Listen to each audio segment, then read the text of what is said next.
Magandang buhay! Today's recipe, isa na namang napakasarap na restaurant-style beef recipe ang ating lulutuin na sigurado akong pasok sa panlasa natin at napakadali lang gawin. Magluluto tayo ng sizzling beef in black pepper sauce. At umpisa muna natin sa pag-marinate ng ating beef slices at pinahiwa ko lang yan sa palengke ng mga 2 to 3 mm yung kapal. Nang sa ganon ay hindi matigas or makunat pag niluto natin mamaya. Lagyan lang natin to ng asin tapos haluin natin ng maigi. And by the way, wala tayong ilalagay pang ibang ingredients dito maliban ng sa asin at saka sa cornstarch.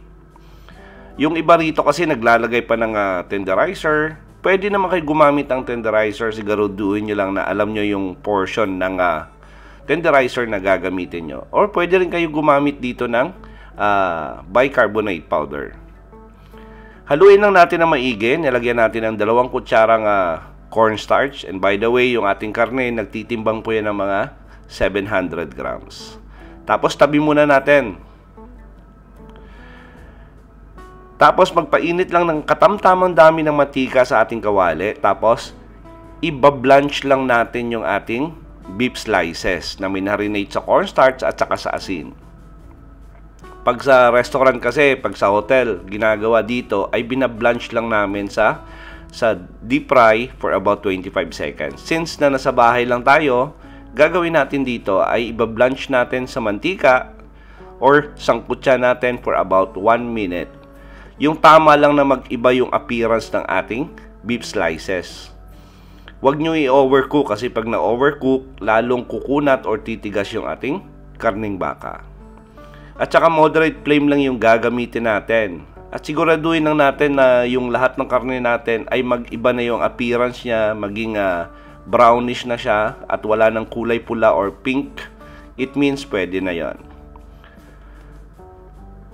Then after a minute, gagawin natin dito ay hahango lang natin at maganda yan pag gumamit kayo ng strainer para ma-drain pa natin yung extra oil. Para hindi naman maging oily yung lulutuin natin. Tapos tabi muna natin. At magpainit lang tayo ng konting mantika sa ating kawali at maganda yan pag medyo mainit talaga. Tapos lagay na natin yung ating sibuyas na puti. Ngayon, pag medyo mahal naman yung sibuyas na puti, pwede naman kayo gumamit lang ng sibuyas na pula. At maganda yan pag medyo marami yung sibuyas na gagamitin natin. Sangkutsa lang natin yung ating sibuyas for about 1 minute. And by the way, para sa kumpletong listahan at tamang timbang ng ating recipe, sinulat ko po sa description box. At moderate flame lang yung gagamitin natin para hindi mabigla yung ating sibuyas. Tapos lagay tayo ng 1 tablespoon na freshly crushed na black pepper. At masarap yan pag medyo marami. At kaya naglagay tayo ng 1 kutsara. Tapos lagay tayo ng mga 20 grams na butter. Tapos hintayin lang natin to na malusaw yung ating butter. Kaya dapat moderate flame lang yung gagamitin natin. Tapos pag okay nyan, lagay tayo ng bell peppers. At gumamit lang ako rito ng green at saka red. Tapos sangkutsa lang natin saglit yung ating bell peppers. Ngayon, depende po yan sa inyo kung anong gusto nyong hiwa ng bell peppers. At pwede naman na nawala ng bell peppers kung gusto nyo. Tapos lagay tayo ng 1 cup of beef stock. Ngayon, kung wala kayong pinakulo ang buto-buto, pwede lang kayong magpakulo ng tubig, 1 cup of water, tapos dilute nyo lang yung 1 pirasong beef cubes. Tapos naglagay na tayo ng cornstarch para pampalapot. At maganda yan pag medyo hindi talaga sobra yung cornstarch na ilalagay nyo.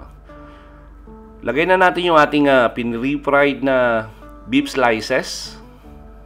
Tapos haluin lang natin to ng maigi. Ngayon, kung gusto nyo padagdagan pa ng konting aromatic pa, pwede kayong maglagay rito ng cilantro or kung gusto nyo, celery. Para magkaroon ng kakaibang lasa at aroma yung sizzling beef natin. Tapos pag okay na, lipat lang natin to sa mainit na sizzling plate para magkaroon ng smoky flavor at saka smoky effect. At maganda yan pag medyo napainit nyo talaga ng maigi yung sizzling plate nyo. Ngayon kung wala naman kayong sizzling plate, pwede na yung sa frying pan na lang.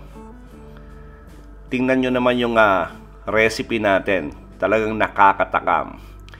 At sigurado po kung nagustuhan nyo yung recipe natin sa araw na to, please like and share this video. Tapos kung bago po kayo sa ating kusina, please don't forget to subscribe at pindutin yung notification bell para updated kayo sa mga susunod pa nating masasarap na recipe. Salamat sa panonood at ito ang Kusina ni Dan Levy.